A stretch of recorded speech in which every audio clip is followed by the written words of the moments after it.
About 5 weeks ago, a narrow waterway about 21 miles wide at its tightest point stopped the flow of 1/5 of the world's oil.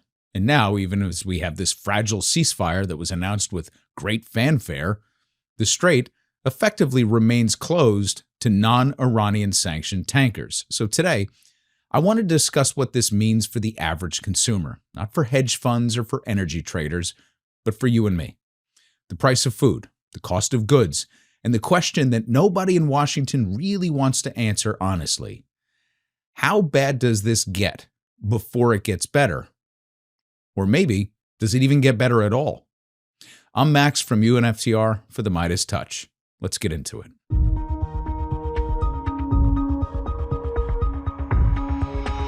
Now, before we get into this ceasefire theater, it's important to establish a baseline because what's already happened in just the past 5 weeks is being dramatically underplayed. So, on February 28th, as we know, the United States and Israel launched strikes on Iran, assassinating their supreme leader, and Iran's response was rather swift, because by March 4th, they had effectively closed the Strait of Hormuz. Now, when I say effectively closed, it's important to understand what it means in real terms. The Strait of Hormuz is the most important choke point in the global energy system. And in normal times, 19 to 21 million barrels of oil and other petroleum products transit through that strait every single day. That's roughly 1/5 of all global oil supply through a single channel. Now, Gulf states like Saudi Arabia and UAE have been rerouting exports, and it's had a significant effect. But even with the full utilization of every available bypass route, the world is still 6 to 7 million barrels of oil short every day. Now, this is according to multiple energy analysts, including Eric Natal from 9 Point Partners, who appeared on CNBC last week and said this. This is very clearly the worst energy crisis in history. And the reason why I think the market isn't quite getting it yet is it's been using up the safety buffers available, which is oil inventories, both on the water and on shore. And we all fret about $100 oil, $110 oil. That's nothing. We think that you will see an oil price well in excess of $150 in the coming weeks. And unfortunately, we then have to talk about, well, what is the new floor? Personally, I find it refreshing to hear a proper, sober analysis on the mainstream. So as it stands, to recap, that's 6 to 7 million barrels per day for 5 weeks. And here in the US, we've already tapped into the strategic petroleum reserves, the SPRs. And at maximum draw, that covers maybe 3 million barrels per day. And that's just us. So even accounting for SPR releases and every workaround route, we are still running a massive daily deficit. The physical barrel market can't lie. Now, in some geographies, physical spot crude was trading near $160 per barrel, even as the paper market looked a lot calmer. And here's why there's a gap. The paper oil market, the futures market where prices are actually set, is 50 times larger than the physical market. That means that paper prices can absorb a shock through financial mechanisms that the real world just can't. Like, you can trade a futures contract, but you can't run a factory on it. And as Natal pointed out, we're days, if not weeks away from the point where those safety buffers, the offshore and onshore oil inventories that have been masking the physical shortage, run out. By 9 Point's estimates, global oil inventories will reach the lowest levels in recorded history by the end of May. That's a 6-week runway from today. And even if the strait reopened tomorrow, fully, freely, like no fees, no Iranian warships coordinating your passage, even then, you're looking at 30 days for tankers to reach the loading terminals and another 30 days to sail back to the market. There's no fast forward button here for tanker logistics. And my favorite new weird fact that we've all learned from this fiasco, and I'm sure you've heard it, is that an oil tanker moves at the speed of a bicycle. So let's talk about this fragile ceasefire because no one in power is telling the truth right now. Currently, the United States and Iran have announced a 2-week pause. Although by the time you're watching this could have been like totally obliterated. It could change at any moment, considering there's no actual written agreement, and there are 3 separate interpretations of what's actually been agreed to. So according to the deal that's on the table, Iran's 10-point framework, the one that they submitted as the basis for negotiations, is astonishing. It's a massive theoretical win for Iran. It's also why you know that it's not real and it's not going to last, because under their interpretation of the deal, Iran would be permitted to continue enriching uranium. Their missile defense arsenal, largely dismantled in the 5 weeks of strikes, would be allowed to be rebuilt. All primary and secondary U.S. sanctions on Iran lifted. All UN Security Council resolutions targeting Iran terminated. The United States would further commit to withdrawing combat troops from the entire region, and Iran would receive full compensation for damages funded by fees charged to every single tanker transiting the Strait of Hormuz. And the strait itself would be effectively under Iranian administrative control. I mean, give me a break. This is a declaration of victory. The Treaty of Versailles wasn't this conclusive and one-sided. So you know this is a non-starter, not just because it would mean complete and total defeat for the United States, but because Israel will never let this stand. Iran was also exceedingly clear that the assault on Lebanon has to be halted. So technically, if this really was a deal, it's already broken. But I digress. Let's go back to the economic story here. According to Iran, and also to Donald Trump, maybe, possibly, who knows, ships transiting the Strait of Hormuz would pay a fee. Reports put it at $2 million per transit directly to Iran. And this is where Trump at one point alluded to a revenue sharing agreement, because none of this is apparently surreal enough. But doing the math here, about 15 to 20 large tankers transit the strait every single day in normal conditions. So that's $30 to $40 million a day flowing directly into Iranian state coffers from the very choke point that they just closed and never before had control of. Congratulations, Don. Not to mention, sanctions relief would unblock billions in frozen assets and dramatically increase the windfall from elevated oil prices. Their oil sells at a discount under sanctions, remember, and if you remove those sanctions and at $100+ per barrel, the revenue increase for Iran is staggering. And for what it's worth, the other big winner here has been Russia, because their oil is also flowing freely at market rates, so elevated prices and free-flowing crude are literally lining the Kremlin's pockets right now. So the bottom line, Iran's proposed terms would make them richer, stronger, and more sovereign than before the bombs fell. Now, getting back to the economic story, let's take a little trip around the world, because there is a powerful parallel here to something that we all just lived through. When COVID-19 first appeared, most people in the United States watched it unfold in Wuhan with a kind of detached concern. Then it moved to South Korea, then Iran, then Italy, and then it came to New York. We watched it travel westward in real time, and there was always a dangerous illusion that in each place that said, it's going to happen over there, not here. Well, the fuel shock from the Hormuz closure is doing the same thing. It's ripping through Asian and South Asian economies right now, and the economic damage it is causing is a preview of what will arrive here. This isn't a foreign problem. It's an opening act of what will be our problem. Take China, not an insignificant strategic player in all of this, mind you.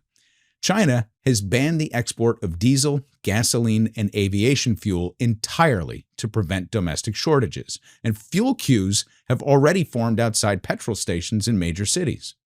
Beijing is partially insulated now because they have roughly 100 days of strategic oil reserves, and they also have access to Russian pipeline oil that bypasses Hormuz.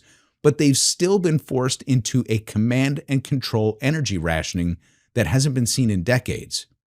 Japan holds roughly 250 days of strategic oil reserves, but almost only 3 weeks of LNG stockpiles.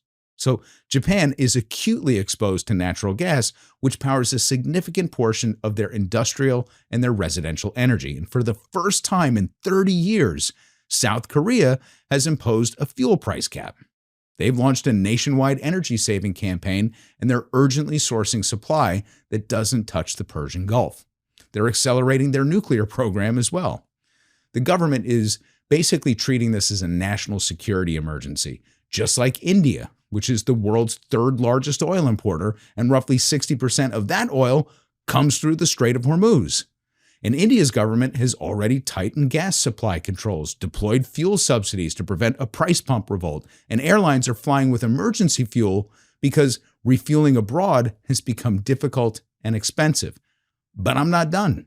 Qatar, which provides roughly 60% of both Bangladesh and Pakistan's LNG imports, declared force majeure after attacks on their LNG complex, one of the largest natural gas processing facilities on the planet. And both countries are now competing in the spot LNG market against European buyers, paying emergency prices that are multiples of what they budget for. There's just no cushion left. 90% of Singapore's LNG also comes from Qatar. In fact, Singapore is arguably the most exposed major economy in the world in terms of LNG concentration risk.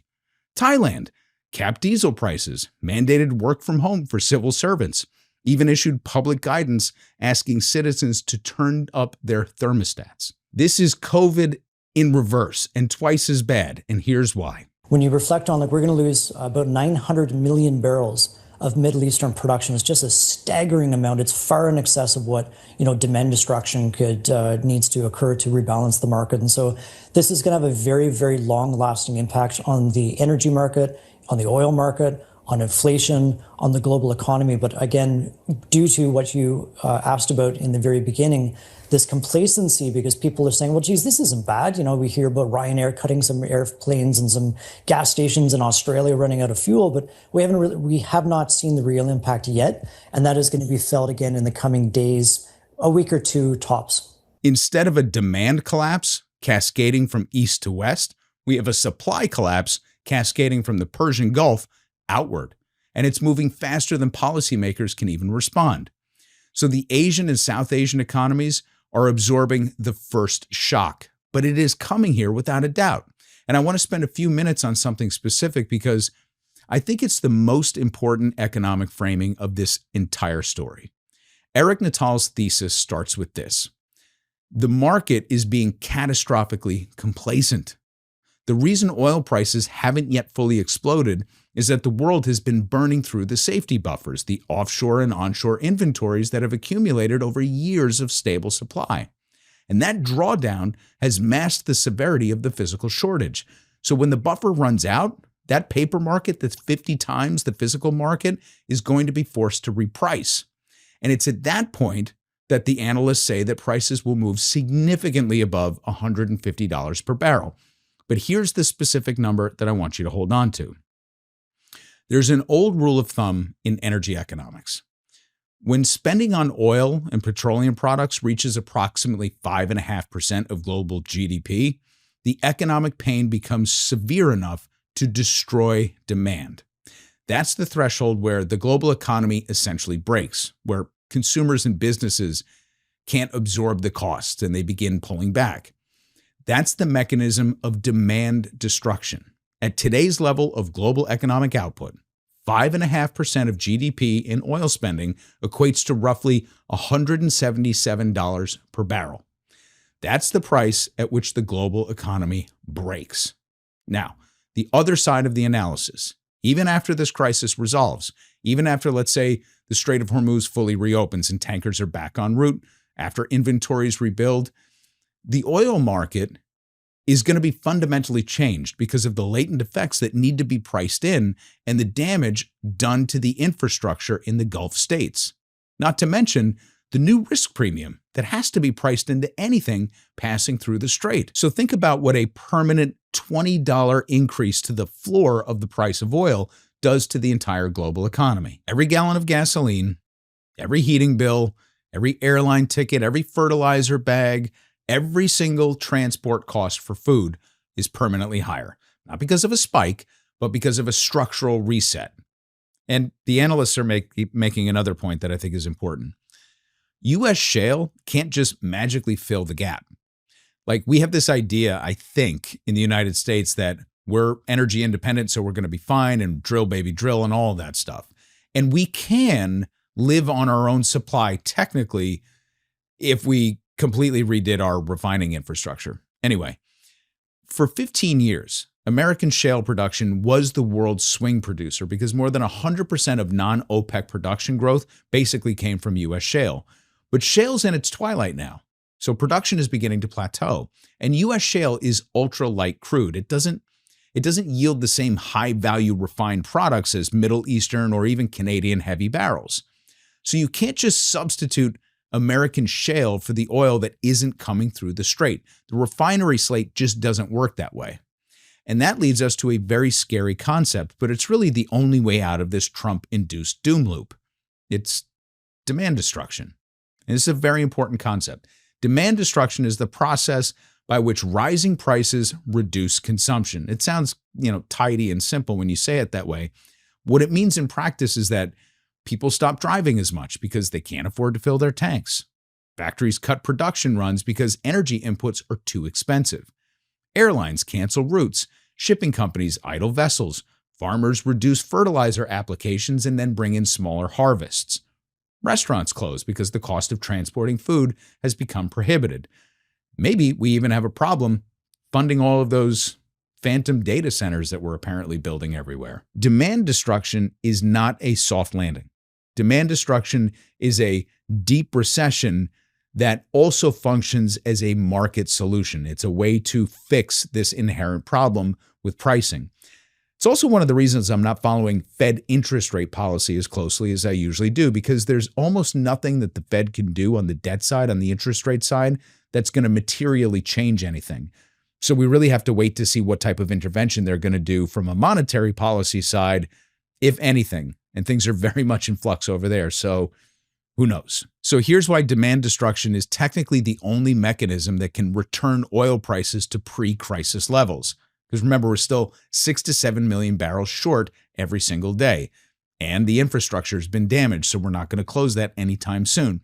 The only way you close that deficit without brand new supply, and there's nothing coming, is to reduce demand by a comparable amount. Now, the last time demand fell by 6 to 7 million barrels per day was during COVID. At COVID's peak, demand fell by roughly 20 million barrels per day, and that was only a short period of time. But remember, it required a near total shutdown of the global economy. You all remember what that looked like and what it felt like. At 6 to 7 million barrels a day, demand doesn't really require that level of a shutdown, but it does require a serious, broad-based global economic contraction. It requires steep unemployment, falling wages, a pullback in consumption, painful enough and widespread enough to reduce the amount of oil that the world burns by at least 6 or 7 million barrels every single day. It's just supply and demand. So that's the cruel paradox that's at the heart of all of this. The thing that actually cures the price problem that we have right now is demand destruction, which is just code for a very, very deep and biting recession. And by the way, we've seen this movie before. In 2008, oil prices spiked to $147 per barrel in July.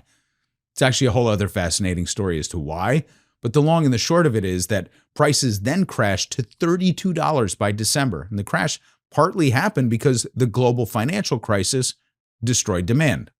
The solution to $147 oil was the Great Recession. So here we are again, except this time, the supply disruption is concentrated, structural, and potentially longer lasting. The infrastructure damage from the Gulf region in just 5 weeks of hostilities can't be repaired in a month. We're talking about oil rigs and pipelines and terminals and refineries that have been damaged or destroyed. This requires years to rebuild. Some estimates say that to bring it back to what we had just 5 weeks ago, it's a decade. Since I have you here, before we wrap up, I want to share one more anecdote with you, something that we talked about over on UNFTR, because I think it's pertinent to this moment in time. The last time the world faced a threat like a sitting president declaring that within a matter of hours he was prepared to end an entire civilization, the last time we faced something this public and life-altering was spread over 13 days in 1962 between JFK, Fidel Castro, and Nikita Khrushchev. Only this time, it was over 24 hours, and Donald Trump played all three roles, basically negotiating with himself and taking us to the brink of what? When the Pentagon modeled war games with Iran in 2002, The United States lost so badly, the Pentagon insisted on doing it over. And we lost both times handily because Iran is nearly impenetrable. So retired Colonel Wilkerson, who was assistant to Colin Powell during the Iraq War years, was recently interviewed by Chris Hedges, and he recalled the intelligence estimates at the time suggested it would take, ready, 5 years and 2 million ground troops to defeat the Iranians if everything went flawlessly, given the hostile terrain and the conditions. So when Donald Trump posted that he was willing to, quote, end an entire civilization, there's only one possible way that he intended that. Now, look, the guy's crossed many lines before. He's crossed every line, right? It's kind of his thing. This one needs to be his last. And as one of our listeners pointed out in our Discord, shout out to Dave from Holdfast, because he never actually wrote nuclear, he'll be walking this back and retconning this moment to gaslight us all. But there's no escaping two fundamental realities. The first is what he wrote. He said he was going to put the entire world on edge by ending a civilization. The second is that he and he alone in this position actually has the power and the authority to do this. Now, as a child of the 80s, living with the constant perceived threat of a nuclear war, it's kind of ingrained in me. I mean, the culture made sure of it. Red Dawn, War Games, The Day After. Hollywood was infatuated with the idea of a war to actually end all wars. I mean, we were taught the concept of mutually assured destruction in social studies. But we were 40 years removed from the second war that was supposed to end all wars, and so it was more of like a haunting fascination instead of a distinct and ever-present reality like it was to my parents' generation. But here we are again, living with the daily looming threat of nuclear fallout because of one guy. We can't let go of this moment, and our elected leaders have to rise to the occasion and do everything in their power to throw him out of office. I mean, let us deal with J.D. Vance, and we'll beat him fair and square, or I guess maybe Tucker Carlson after he beats Vance in a primary, and no, I'm not joking. Whatever it takes. Just no more of this. Now, I know my lane here on Meidas. I'm here to discuss the intersection of politics and economics, but this was a game changer. This is a humanity thing. This was the line. So we, the Meidas Mighty, we need to be calling on every single sitting politician to end this presidency right now. It's a very, very high bar to do that, but what he did is unforgivable. But what he still might do is unfathomable, except that it isn't. So you know what? Time's up, Donnie. For the MeidasTouch Network, I'm Max from UNFTR. You can find me on YouTube and Blue Sky at UNFTR. And don't forget to sign up for our free weekly newsletter at unftr.com. Stay safe, and I'll catch you online.